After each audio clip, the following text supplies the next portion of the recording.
तो नमस्कार साथियों, जैसा कि आप सभी लोगों को पता है कि बिहार एसएससी 10+2 का जो एग्ज़ाम का डेट है वो आ चुका है। लगभग 1 से 1.5 महीने के अंदर एग्ज़ाम हो जाना है।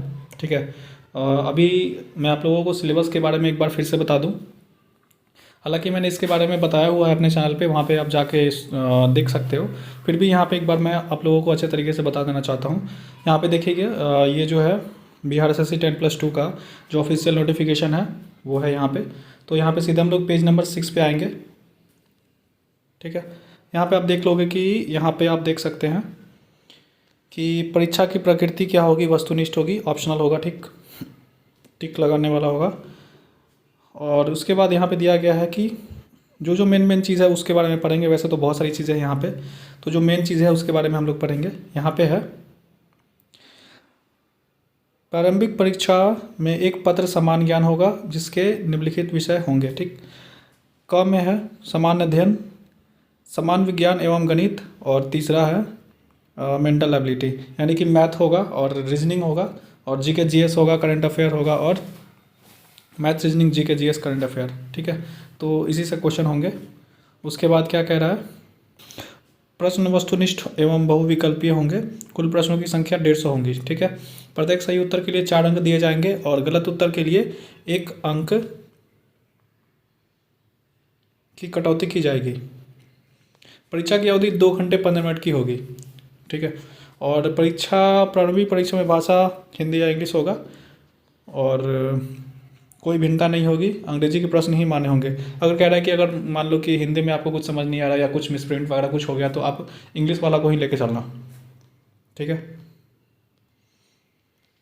उसके बाद आगे देखेंगे सिलेबस क्या है। यहाँ पे खंड का में सिलेबस दिया गया है समान अध्ययन। इनमें आसपास की घटनाओं के वातावरण की सामान्य जानकारी, समाज में उनके प्रयोग, संबंध, योग्यता की जांच करना होगा और घटना दिन प्रतिदिन, यानी कि करंट अफेयर की बात कही जा रही है यहाँ पे। उसके अलावा कहा जा रहा है कि इसमें बिहार, भारत और इसके पड़ोसी देश के बीच में संबंध विशेष रूप से पूछे जाएंगे। तो आपको बिहार का करंट अफेयर, भारत का करंट अफेयर और इंटरनेशनल अलग अलग देशों का करंट अफेयर भी पढ़ना होगा। उसके अलावा इसमें बात करें तो वैज्ञानिक प्रगति, राष्ट्रीय अंतर्राष्ट्रीय, ये चीज़ अच्छा है कि यहाँ पे टॉपिक वाइज दे दिया गया है कि हाँ इस टॉपिक से पूछा जाएगा। तो वैज्ञानिक प्रगति, साइंस एंड टेक्नोलॉजी हो गया, और राष्ट्रीय अंतर्राष्ट्रीय पुरस्कार हो गया, किसको कौन सा पुरस्कार मिला है, भारतीय भाषाएं, और पुस्तक के बारे में लिखा जाएगा किसने कौन सी पुस्तक लिखी है, और लिपि के बारे में, राजधानी, मुद्रा, और खेल खिलाड़ी, महत्वपूर्ण घटनाएँ। तो इनसे आपका जो क्वेश्चन है वो पूछा जाएगा। उसके बाद बात करें भारत और उनके पड़ोसी देश। भारत और उनके पड़ोसी देश में क्या क्या है वो आप लोग देख लेना। ठीक है।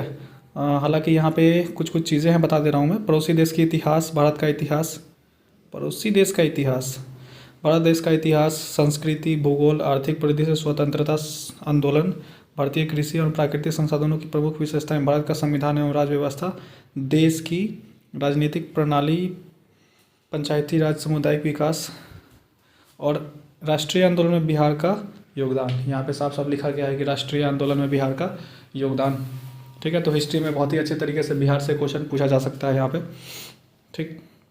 उसके बाद आगे बात करें समान विज्ञान में, तो समान विज्ञान में देख सकते हैं दोस्तों भौतिक शास्त्र, रसायन शास्त्र, जीव विज्ञान और भूगोल। हाँ, यहाँ पे कुछ स्पेशल टॉपिक नहीं दिया गया कि कौन से चैप्टर से पूछा जाएगा, लेकिन डायरेक्ट सा यहाँ पे बोला गया है कि आपका फिजिक्स, केमिस्ट्री, बायोलॉजी और ज्योग्राफी से पूछा जाएगा। इसमें ये भी लिखा गया है कि इंडियन ज्योग्राफी, वर्ल्ड ज्योग्राफी, ऐसा कुछ भी नहीं लिखा गया है। ठीक है। तो अच्छा रहेगा कि आप दोनों पढ़ लेना। ठीक। आगे देखते हैं। मैथ की बात करें तो संख्या पद्धति से संबंधित प्रश्न, पूर्ण संख्याओं का विकलन, दशमलव और भिन्न संख्याओं के बीच परस्पर संबंध, मूलभूत अंक गणितीय संक्रियाएं, प्रतिशत, अनुपात, समानुपात, औसत, ब्याज, लाभ और हानि। चलिए यहाँ पे कुछ टॉपिक है जो कि दिख रहा है। ठीक है। वैसे तो मैथ में बहुत सारे टॉपिक है पढ़ने होते हैं, लेकिन यहाँ पे कुछ स्पेशल टॉपिक दिया गया है। चलिए बहुत ही अच्छा है ये। उसके बाद आते हैं मानसिक क्षमता यानी रीजनिंग में। तो रीजनिंग में यहाँ पे आप देख सकते हो, मैं इसे हटा देता हूँ। हालांकि मैं इसे एक लिंक दे दूंगा जहाँ से आप इसे डाउनलोड कर सकते हो, या फिर आप टेलीग्राम पे मैं इसे डाल दूंगा, वहाँ पे आप टेलीग्राम से भी इसे डाउनलोड कर सकते हो, अच्छे से देख सकते हो। फिलहाल मैं इसके बारे में थोड़ा सा बता देता हूँ कि इसमें मानसिक क्षमता जांच में यथासंभव प्रश्न पूछे जा सकते हैं। सादृश्य, समानता, भिन्नता, स्थान कल्पना, समस्या समाधान, विश्लेषण, दृश्य स्मृति, तो इन सभी के प्रश्न पूछे जा सकते हैं। तो ये आप देख लेना। तो मेन 150 नंबर का देखिए, ओवरऑल बात करें तो 150 नंबर का जो क्वेश्चन होगा, 150 क्वेश्चन होगा, जिसमें से कि हर एक गलत पे 1 नंबर काटे जाएंगे और एक सही पे 4 नंबर दिए जाएंगे। जिसमें से कि आपका 75 question GK GS current affair का होगा और 50 क्वेश्चन होगा रीजनिंग का और 25 क्वेश्चन मैथ का होगा। तो इस तरीके से क्वेश्चन आप लोगों के आएंगे। तो आप लोग अपनी तैयारी कर सकते हो। और फिर भी इसके रिगार्डिंग अगर आपको कोई हेल्प चाहिए, कोई भी जानकारी चाहिए, तो आप मुझे कमेंट के थ्रू पूछ सकते हो। Thank you so much.